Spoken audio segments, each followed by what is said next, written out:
एक बार दो चोर शहर से चोरी करके जंगल में भाग आते हैं। उनके पीछे पुलिस पड़ी होती है, तो वो 2 दिन तक जंगल में ही छुपे रहते हैं। फिर उनमें से एक बोलता है कि यार मुझे तो बहुत भूख लग रही है। तो दूसरा कहता है कि एक काम करते हैं, हम में से एक यहाँ पैसों की देखभाल करेगा और दूसरा शहर जाकर खाना लेकर आएगा। तो उनमें से एक चोर अपना चेहरा ढककर शहर जाता है और खाने का इंतजाम करने लगता है। तो दूसरा दोस्त जंगल में बैठा सोचता है कि इसके आते ही मैं इसे मारकर सारा खाना और पैसा ले लूंगा। और यहाँ शहर में पहला दोस्त सोचता है कि मैं इस खाने में जहर मिलाकर सारा पैसा ले लूंगा। वो खाने में जहर मिलाकर जंगल में आता है, लेकिन वहाँ कोई नहीं होता। वो खाना रखकर पैसा उठाकर भागने लगता है और इतने में ही उसका दूसरा दोस्त उसे पीछे से मार देता है और उसे मारकर जैसे ही वो खाना खाने लगता है वो खुद भी मर जाता है। तो दोस्तों, आपने क्या सीखा कमेंट में जरूर।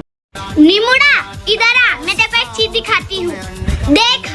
एक बार 2 लुटेरों ने प्लान बनाया कि इस बार बैंक लूटने चलते हैं। उन्होंने बैंक में घुसते ही बंदूक बैंक अधिकारियों पर तान दी। लुटेरों के मुखिया ने बैंक में मौजूद लोगों को चेतावनी देते हुए कहा, सब लोग तुरंत हाथ खड़े कर लो, और असिस्टेंट मैनेजर को बोला कि सारे पैसे इस बैग में डाल दो। फिर डर के मारे उसने सारे पैसे बैग में डाल दिए। फिर उनमें से एक लुटेरा जो कि डिग्री होल्डर था बोला कि पैसे गिन ले। मुखिया बोला, बेवकूफ, वो टीवी पर न्यूज में देख लेना, इसे कहते हैं एक्सपीरियंस। लुटेरे 20 लाख रुपए लेकर भाग गए। बैंक अधिकारियों ने कहा पुलिस में कंप्लेंट करवाएं। मैनेजर बोला 10 लाख और निकाल लो, और जो हमने 50 लाख का गबन किया है वो भी इस लूट में जोड़ दो, इसे कहते हैं अपॉर्चुनिटी। फिर टीवी पर न्यूज आई, बैंक में 80 लाख की लूट हुई। लुटेरों ने कई बार रुपए गिने पर 20 लाख ही निकले। उनको समझ में आ गया कि इतने जोखिम के बाद भी उन्हें 20 लाख ही मिले, जबकि मैनेजर ने बैठे बैठे 60 लाख यूं ही कमा।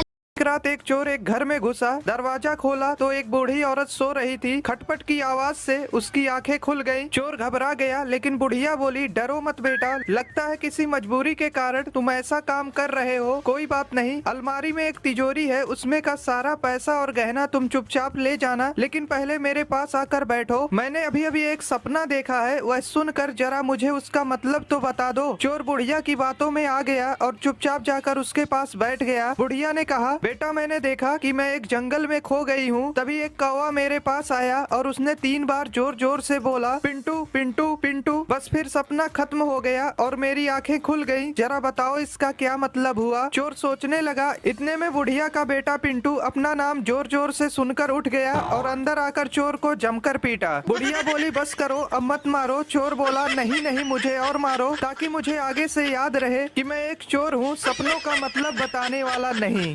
एक चोर चोरी करने के लिए एक घर में आया। उसने देखा तिजोरी पर लिखा था, कृपया तिजोरी ना तोड़ें। तिजोरी खोलने के लिए 1 2 3 दबाकर लाल बटन दबाएं। चोर ने बिल्कुल वैसा ही किया। 1 2 3 दबाकर लाल बटन दबा दिया और लाल बटन दबाते ही सायरन बजा और एकदम से कमरे में मकान मालकिन और पुलिस आ गई। और फिर चोर बोला, मुझे पकड़ ही लो साहब, मेरा तो इंसानियत से विश्वास ही उठ गया है। तो दोस्तों, आप भी चोरी से बचने के लिए ऐसे ही कुछ नुस्खे